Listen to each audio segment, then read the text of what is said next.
ይወጡና እንዴት ይላሉ ቲክቶክ ላይ አሁን በጣም እኔ የሚያስጠሉኝ ሃይማኖተኛ ሰዎች ናቸው ይላሉ እና በእነሱ ቤት አክራሪ ማለታቸው ነው ሃይማኖተኛ ሰዎች ይሄ ፕሮፋይላቸው በነጣላ የሆነ ፖስት የሚያደርጉ ሰዎች ተጠንቀቋቸው ምናምን ብለው በጣም ዕውቀት ያለው ንግግር የተናገሩ ይመስላቸው ሰዎች አሉና በሆነ ክላሲካል ያጅቡና በቃ እንደዛ አድርገው በጣም ነው የሚያስደንቀኝና ይሄ ባይዘ ዲፌን ሜካኒዝም ይባላል አሁን ሳይኮሎጂ ላይ በቃ አንተ ራስን መውቀስ ስለማትፈልግ ያለ ብቸኛ አማራጭ ሌላውን መውቀስ ማድረግ የማትችለውን ነገር የሚያደርግብህን ሰው ማለት ነው እንዴ ምንስ ቢሆን እንደው አሁን ዘፈን እየፖስተ እየደነሰ እየጨፈረ ከሚፖስት ሰው እያስመሰለ እንኳን የእግዚአብሔርን ቃል የሚፖስት ሰው አይሻልም?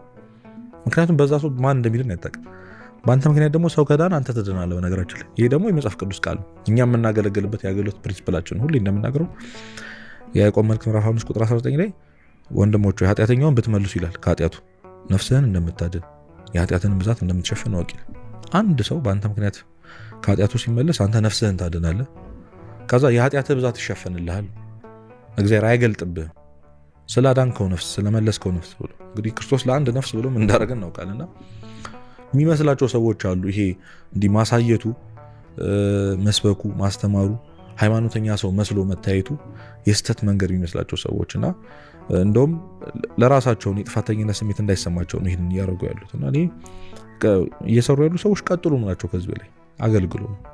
ምክንያቱም የመንፈሳዊ ህይወት ከእግዚአብሔር ጋር የግንኙነት የግል ህይወት በዚህ ውስጥ ማንም እጁ መክተት አይችልም እና ማንም ማንንም ደግሞ አያውቅም መፍረድ አይችልም እና እንዴ ነው ኒውትራል መሆን ነው አሁን ዘመናዊነት የሚመስላቸው ማለት በቃ ከሁሉም ጋር የሚግባባ ሃይማኖተኛውም ጋር ሃይማኖተኛ ቀልደኛውም ጋር ቀልደኛ ምናምን የሚሆን ሰው ከዛ ክርር የማያደርግ ሰው እሱን በቃ የሆነ ዘመናዊነት አሁን አራዳ ምናምን የሚባል ይመስላችኋል። ግን እንደዚህ አይነት ህይወት የለም። ልትኖር የሚገባህን ህይወት አይደለም እየኖርክ ያለው። ስለዚህ ከመንገዱ ውጪ ነው ያለው እና መንገዱ ላይ ያሉ ሰዎችን መናገር አትችልም። በቃ ካንተ የተሻለ ነገር እያደረጉ ነው ያሉት እና በጣም ብዙ ሰው እንደዛ ሲል ለምሳሌ ዱርዬ እኮ ነው ለሃይማኖቱ ሟች። እንደውም ቤተክርስቲያን ውስጥ ካሉ ሰዎች ይላል አንዳንድ ሰው ቤተክርስቲያን ውስጥ ካለ ሰው ከአገልጋይ ይልቅ ውጭ ያለው ዱርዬው ነው ለሃይማኖቱ ሟች ነው። እግዚአብሔር ለሃይማኖት እንድትሞት አይደለም የፈጠረል።